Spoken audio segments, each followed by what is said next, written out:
did the signing yesterday. I asked a lot of the kids in line if they read comics, if they'd read anything, and some of them had read like Batman and Superman and read that stuff consistently, and a lot of them, the only comics they'd read was manga. And we talked about, they were really into Umbrella Academy. It's the greatest story they ever read, and they want to. They were saying that they'd be interested in picking up other stuff that was like an influence on you. Some of them knew what that was. Like some of them knew about Doom Patrol. Right. But what were like the biggest books that influenced you? I think honestly the first book, because I was kind of too young almost to know what was really cool. Even though I had discovered Watchmen. Right. I think maybe you discovered Watchmen later, right? Like not when it was coming out. Yeah, not when it was coming out. I was probably too young almost to discover. It came out in '86. Yeah, so I was probably still in elementary school when I probably wouldn't have understood it. I was reading X-Men at that time, but when I was in high school, that's when somebody had turned me on to, this makes sense, that somebody had turned me on to the Watchmen. But before Watchmen, actually, I read Akira, really? So it was actually kind of a manga, but I never considered Akira manga.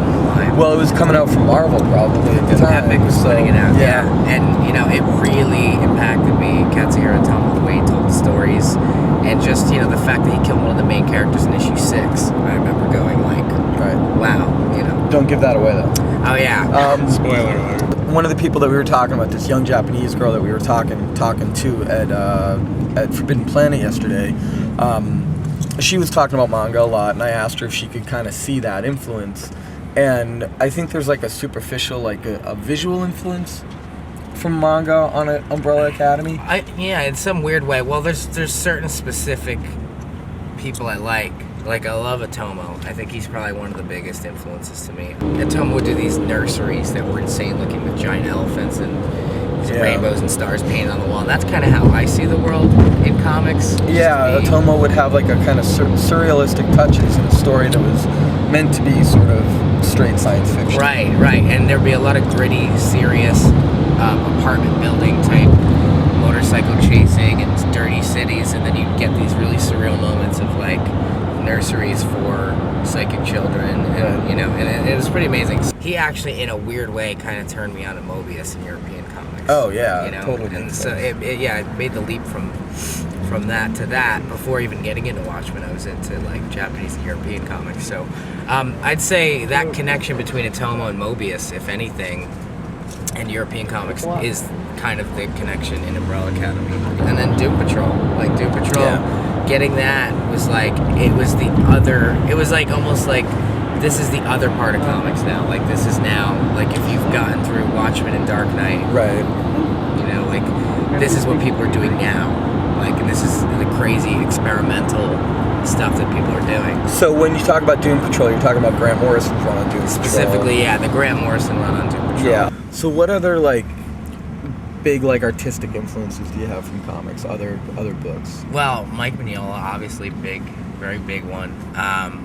The thing that really kind of changed my art in art school, I was coming out of high school and into art school, I was very unsure about what I was doing with the art. I was just life drawing and then pseudo trying to get work for hire superhero stuff, and it wasn't until I found the Biologic Show by Al Columbia that my art completely then changed. Reading Biologic Show really made me take myself and comics more seriously, and still have fun with them though, but it made me kind of say like, oh wow, I can actually express what I'm really thinking. With the influence of like the manga stuff and Mobius, when we were looking for an artist for Umbrella Academy, we talked a lot about getting a European feel, like doing a superhero book with a distinctly European feel. Right. And we looked at a lot of different guys, but Ba and his brother Fabio have this great indie feel to their stuff that to me is really European. I thought definitely with a guy like Gabrielle, if you had him doing this book and it was a darker kind of superhero book, but not a superhero book at the same time, having that art in there would even distance it more. Right. And it's kind of like, I think some people that read it are like, this is almost a straight up superhero story, and it's like, I'm surprised by that. Like, I'm surprised that like some of the mail we've gotten so far really just sees it as a regular superhero book. But then a lot of people yesterday were saying that it was weirder than they expected. Yeah. that's been kind of comforting to have people come to the book and be like, oh, this is way more challenging than I thought it'd be. So you were at SVA the same time as our cover guy, James Jean, yes. From the minute one seeing James' stuff, like, I was blown away. Yeah. Like, he was instantly my favorite new artist, and then he became my favorite cover artist. And he'd done this editorial piece for Spin. The band had won some readers' polls, and he did a drawing of me as a half-elven ranger. Why did they do that? Because I know you used to play D&D, but why did they? The interview was centered around D&D for some reason, with a lot of D&D questions. Nice. And they're like, well, what'd you used to play? I guess they were trying to see if I was legit. And I was like, well, yeah, this is what I used to play. So they centered the piece around that. So not only did, I get a self-portrait or whatever by James Jean, right. It was as a half-elven ranger. So I emailed him and I said, I was really blown away by this. I'm going to be in California making a record. Do you want to meet up for coffee? And then I said, I'm working on a comic. This is before I even got in touch with you. Right. And we met up, and I talked to James, and I said, would you like to do the covers for this? And that was before I even asked him to do the cover to Black Parade.